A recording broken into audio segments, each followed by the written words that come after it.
Savaş mı Allah mı edir? Yaxşı, bunu dini tərəfindən nəyəsə yozmayaq. Ay, dində belə yazılmışdı, ay nə bilim nə.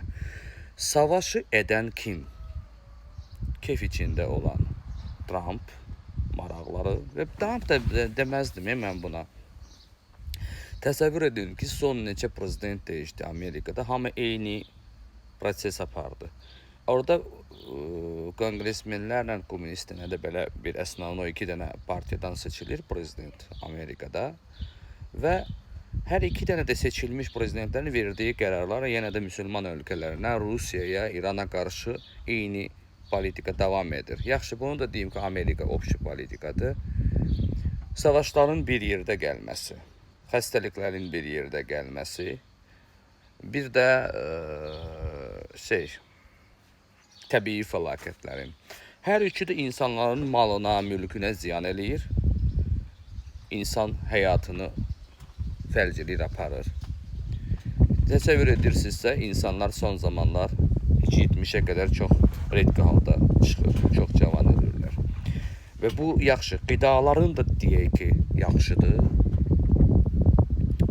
Belə başa düşürük ki, rax xəstəlik baş alıb gedəcəyini demişdim. Bugün rax xəstəlik baş alıb gedirmi?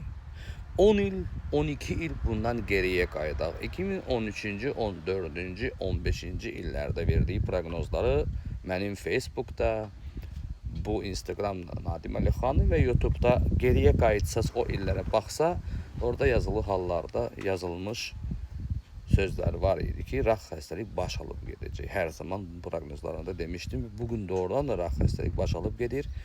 Bu olan bir xəstəlikdir deyə insanlar sanki yeməkdən, qidadan çatışmır, o süni yeməklər dərmanlı deyə keçirirlər. Amma heç kim düşünmür ki, insan ölümünə aparan şeyə hər dərman da olsa, nə də olsa niyə şərait yaradır və bunu kim bu şəkildə icazə verir ki, bu qədər insan raka düçar olur və nədəndir? Bunun bir qabağına dünya üzərində mütəxəssislər bunun üstündə çox düşmür. Çünki insan ölməlidir, getməlidir. Bu da əsas insanların qəbul elədiyi bir xəstəlikdir. Adi bir hal olaraq yaşayırdı və bu daha da çox olacaq da, çox edəcəklər. Min cür oyundan, qidadan, havadan edəcəklər. Artıq qəbul eləyib xəstəlikdən ölmək deyə. Bu bir. Savaşlar da insanlar artıq qəbul eləyibdir, biz görürük.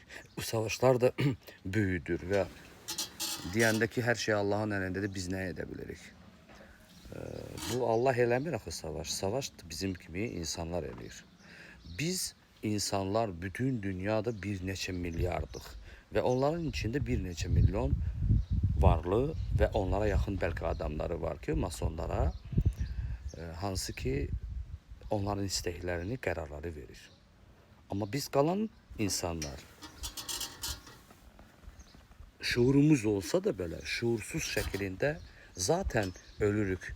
Bir var bir neçə müddətdən öləsən, bir də var indi onların qərarları ilə ölürük.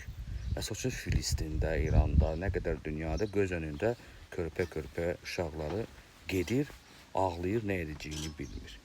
Bugün sakit olan bir dönemde dünya, hamı bir ülke, iki ülke, üç ülke, bütün ayağa durarak dese ki, kim ki karar verirse ki savaşa, hansı ki ülkenin başçısı, o haksız savaşa deyək də əsasən də.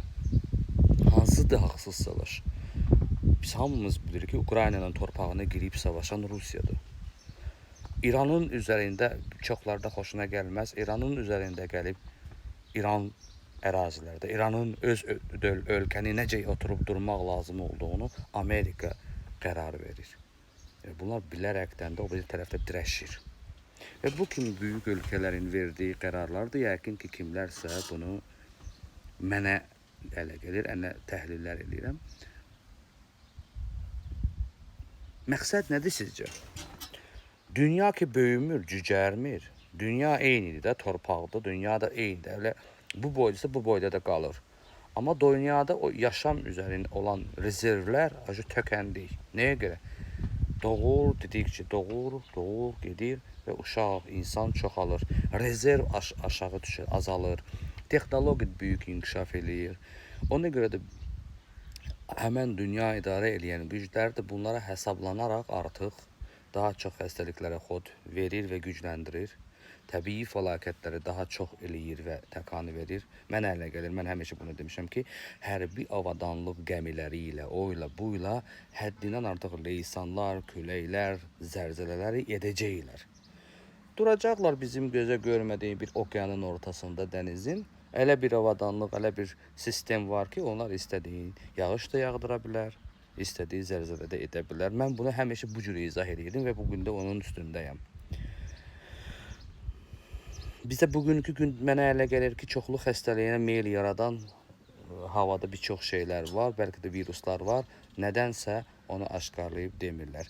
Bəlkə də çoxlu şəxsi Allah ürəyində olan laborator sahibləri olsa xəstəlikləri yoxlaya bilən bəzi professorlar özəl bir klinikalarda orada burada bu xəstəliklərə qarşı hansı ki təkan verən həm yeməklərdə, həm də havada nə qədər bugün insanın ölümünə şərait yaradan şeylər olduğunuzu görərlər və ona görə də məsəl üçün demək məsləhətlər verə bilər ki, insanlara bu dərmanlardan, bu şeylərdən yesə bu xəstəliklərə təb gələ bilərsiniz. Məsəl üçün immunitet qalxar, o olar, bu olar. Bunu edən etmir dünyanın heç bir yerdə.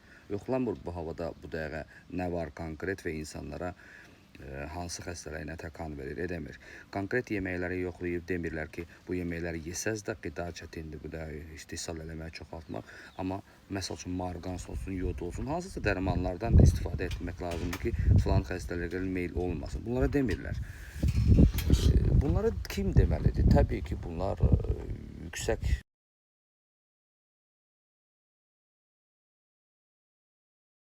Çox üzr istəyirəm. Bunlar kim demək? Bunlar çox yüksək dünya üzrə səhiyyə təşkilatı var. Dünya səhiyyə, onun nəsə adı var idi. Onlar deməlidir, onlar bəyanat verməli, eləmirlər.